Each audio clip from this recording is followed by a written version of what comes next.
Filed today, this case could force Apple to add a default AI assistant choice to the iPhone. And that single switch could flip who answers you first: Grok, ChatGPT, Gemini, Claude, or Qwen. If that happens, the future of ChatGPT on iOS changes overnight, and so does the way your phone routes your most important questions. Here's the why now. Assistants aren't a novelty in a browser tab anymore. They're an operating layer beneath Notes, Mail, Camera, Calendars, and Creative Suites. Whoever owns the default owns the habit, and whoever owns the habit rides the data flywheel. Quick mystery before we start.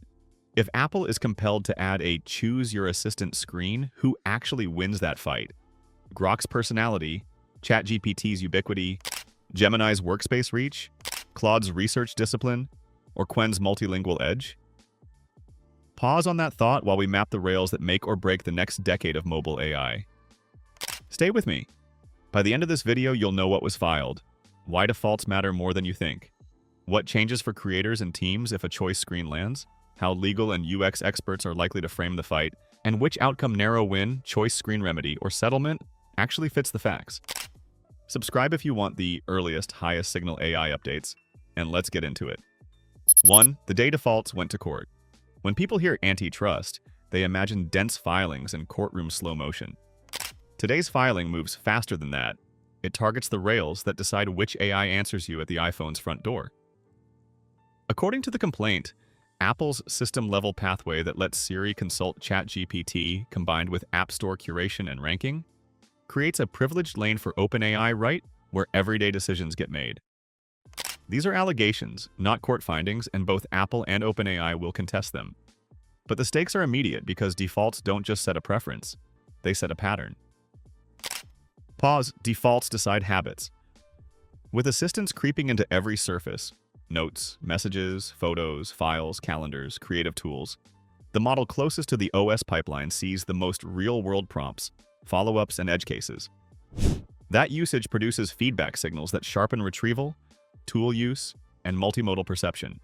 The complaint argues that a single, polished handoff at system level, amplified by curated discovery, nudges most users down one path before they even consider alternatives. Minutes turn into months, convenience hardens into habit. So why do defaults convert curiosity into routine? Because friction scales. If the smoothest path on iOS takes you to ChatGPT, you probably won't search for a rival, install it, grant permissions, and relearn flows. A few seconds of effort multiplied by millions of people becomes a market outcome. 2. Inside the handoff. When elegance becomes power. At the center is a tiny, polished interaction. You ask Siri for something complex. Siri offers to ask ChatGPT. You approve. The answer returns. It feels effortless. That very elegance turns design into distribution power. 3 levers shape outcomes: default, discovery, and the data flywheel. The default is a system-level pathway embedded where you already live: voice, keyboard, share sheet. Discovery is how the App Store spotlights, ranks, and labels assistants for the millions who browse rather than search by brand. And the data flywheel is what happens after. The model that handles more diverse prompts learns faster and gets even better. Myth versus reality. Most users never switch. Critics argue that pairing a privileged pathway with curated promotion creates a gravitational pull. You don't need a band to shape outcomes. Momentum plus inertia will do. Once a habit forms, people stop shopping. The defense emphasizes consent, reversibility, and quality standards. You can decline the handoff, set limits, and use whatever app suits you.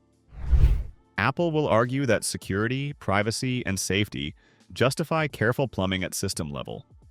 OpenAI will point to vigorous rivalry from Gemini, Claude, Qwen, and Grok as evidence that competition remains healthy. Here's the subtle engine in one line.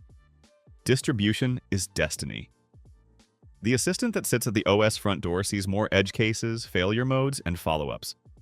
That stream sharpens tool use, grounding, and multimodal reasoning, widening the gap.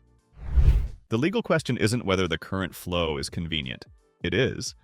But whether equally convenient, less restrictive options exist. 2 midterm signals to watch. First, whether Apple clarifies labels around editors' picks versus sponsored versus trending. Second, whether APIs for assistant integration become more symmetric across vendors meeting safety bars. Those are canaries for where remedies might land. Quick fork.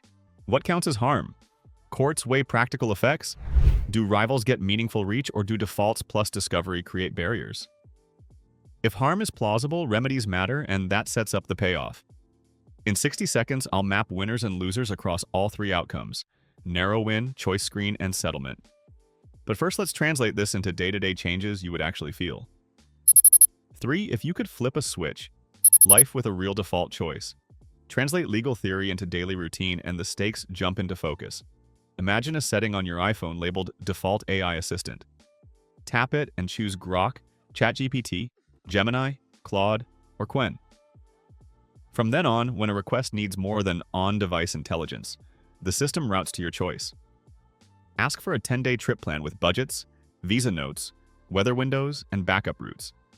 Get a checklist, calendar holds, and rebooking tips. Dictate a chaotic voice memo.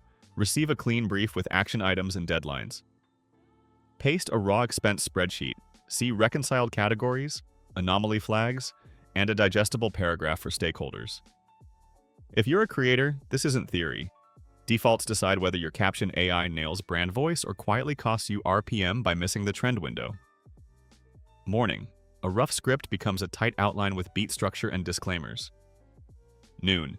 3 thumbnail concepts arrive in your palette with layered exports and alt text. Afternoon. A code-savvy assistant fixes timing, captions, and aspect ratios and drafts platform-specific cuts for shorts and reels. Evening. Titles, descriptions, pinned comments, localized captions, and a moderation plan are queued. You're not juggling apps, you're swapping capabilities. The assistant that excels at structure handles structure. The one that excels at imagery handles imagery. The one that excels at social nuance drafts hooks that fit each platform's cadence. Pause. This flips procurement for teams, too. Sales can standardize on a model that excels at CRM updates, outreach sequencing, and lead scoring. Support can choose an assistant that summarizes tickets, drafts empathetic replies, and learns product nuance. Finance can adopt privacy-respecting deployments for sensitive material. With enterprise controls, admins set department defaults, retention policies, and audit trails. Vendor risk falls because trialing alternatives becomes a toggle, not a migration. Developers and startups get a new playing field. Instead of binding to a single model, they can build routers that test several assistants on the same prompt and automatically choose the best result, log what worked, and learn over time. They can add cross-checks, attach citations, and flag hallucination risk across providers. Procurement becomes less about begging a platform to bless one integration and more about proving measurable gains on real tasks. 4. What the experts are whispering: law, UX, and strategy. Legal scholars will start with market definition. Is the relevant market system integrated consumer AI on iOS, or assistance across all platforms? Define it narrowly and integration looks dominant. Define it broadly and rivalry appears strong. Next comes the test for harm. Do defaults and curated surfacing materially lessen competition, or are users meaningfully free to choose alternatives? Courts look for evidence, not vibes. Behavior data, switching rates, quality comparisons, and credible justifications tied to privacy and security. The burden isn't to show that the flow is elegant, it's to show whether equal safety and quality can be achieved with less exclusionary design. Editor's note for your voiceover cadence: keep it crisp here. UX practitioners underline the role of friction. Consent copy must be legible, error states must be honest, privacy boundaries must be clear enough for non-experts. If multiple assistants plug into the same surfaces, platform owners need safety bars, rate limit protections, and graceful fallbacks so the experience stays dependable even if a model is offline or throttled. Technologists emphasize jailbreak resistance, content credentials, and reliable tool use for calendars, email, and storage. All of that can coexist with neutrality if quality gates are strict and audits are real. Side by side with peers, the implications are sharp. 3 plausible endpoints sit on the table: a narrow win for Apple and OpenAI, a choice screen remedy that makes the default selectable during setup and in settings, or a settlement that looks like the same choice-based solution without admissions. 4 audience playbooks flow from those outcomes. Users benchmark weekly and keep the fastest. Creators layer assistance by budget teams standardize defaults with governance. Developers build meta orchestration, routers, agent chains, and observability dashboards that track accuracy, latency, and safety. One more creator-focused reminder: a missed hook or late caption can kill RPM. Defaults determine whether you even try the better tool in time. 2 midterm signals to watch: whether Apple introduces clearer editorial disclosures in the App Store, and whether Assistant APIs converge toward parity for approved vendors. 5. How this likely unfolds: timelines, remedies, and a new layer. Here's the practical forecast. Short-term, expect motions, public statements, and possibly a request for preliminary relief. If a preliminary injunction is sought and granted, there could be interim changes to consent language or discovery modules while the case proceeds. Even without court-ordered shifts, scrutiny tends to nudge platforms to polish wording, clarify options, and disclose editorial picks. Watch for subtle UI evolutions as the spotlight intensifies and teams de-risk future remedies by adopting clearer, more neutral patterns early. Medium-term, pressure usually produces convergence on obvious wins: a one-time choice prompt for assistants that pass safety bars, transparent App Store labels distinguishing editors' picks, sponsored placements, and trending rotations, documented APIs so approved assistants can plug into the same surfaces with the same plumbing. If that happens, capability, speed, price, and privacy, not distribution quirks, determine winners.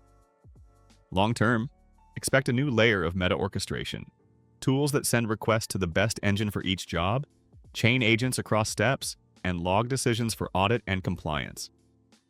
Everyday users see clearer consent and easier experimentation. Creators see higher quality and faster turnarounds.